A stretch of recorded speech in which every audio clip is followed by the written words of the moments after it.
Hello, welcome to my channel. ఈరోజు ఈ వీడియోలో మనం ఈ మధ్యకాలంలో బయటపడిన కల్తీ మద్యం ఈ కేసు గురించి కొద్దిగా వివరంగా తెలుసుకుందాం. ఈ కేసు ప్రస్తుత స్టేటస్ ఏంటనేది ఈ వీడియోలో మనం తెలుసుకుందాం.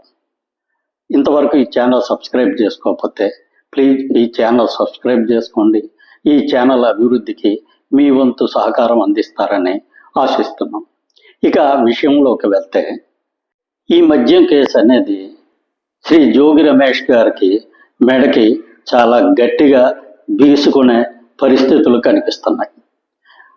ఈ కేసు నిమిత్తంగా ఏవన్గా ఉన్నటువంటి అద్దేపల్లి జనార్దన్ రావు, ఆయన సోదరుడు అద్దేపల్లి జగన్మోహన్ రావు గారు, అదేవిధంగా మరో ముగ్గురు, మొత్తం 5 వ్యక్తుల్ని ఎక్సైజ్ డిపార్ట్మెంట్ వాళ్ళ కస్టడీకి అనుమతిస్తూ ఈ మధ్యనే కోర్టు వాళ్ళు ఉత్తర్వులు ఇవ్వడం జరిగింది. ఈ ఉత్తర్వులను అనుసరించి ఎక్సైజ్ డిపార్ట్మెంట్ వాళ్ళు వాళ్ళ 5 కస్టడీలోకి తీసుకొని వాళ్ళని విచారించడం జరిగింది. ఈ విచారణలో అద్దేపల్లి జనార్దన్ రావు గారు చాలా వరకు పూర్తి సమాచారాన్ని ఇచ్చివేశారని చెప్పి మనకు వార్తలు వస్తున్నాయి.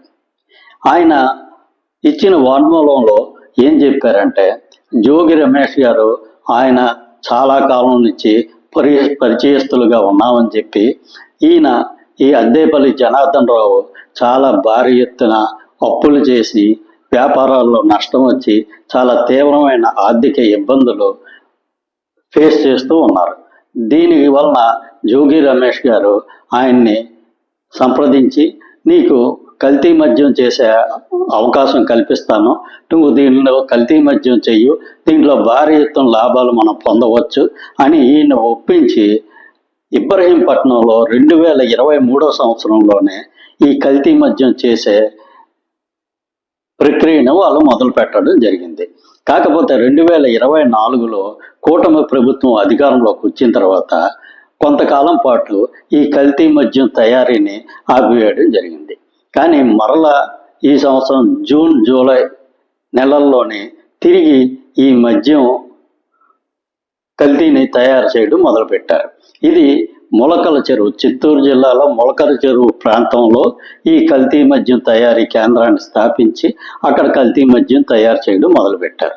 దీన్ని బట్టి ఆయన ఏంటంటే క్లియర్గా జోగి రమేష్ గారు మా వెనక ఉండి ఈ కల్తీ మద్యం తయారీని చేయించడం జరిగిందని చెప్పి వాళ్ళు క్లియర్గా వాంగ్మూలం ఇవ్వడం జరిగిందని చెప్పి మనకి సమాచారం వస్తుంది. కాబట్టి ఈ విషయంగా మరి ముందు ఈ కేసు నిలబడి జోగి రమేష్ గారి చుట్టూ కుచ్చు బిగుసుకుంటుందా, లేకపోతే వీళ్ళు ఏమైనా సరే అబద్ధాలు చెప్తున్నారా అనేది భవిష్యత్తులో విచారణ పూర్తయిన తర్వాత మనకు తెలుస్తుంది. Thank you.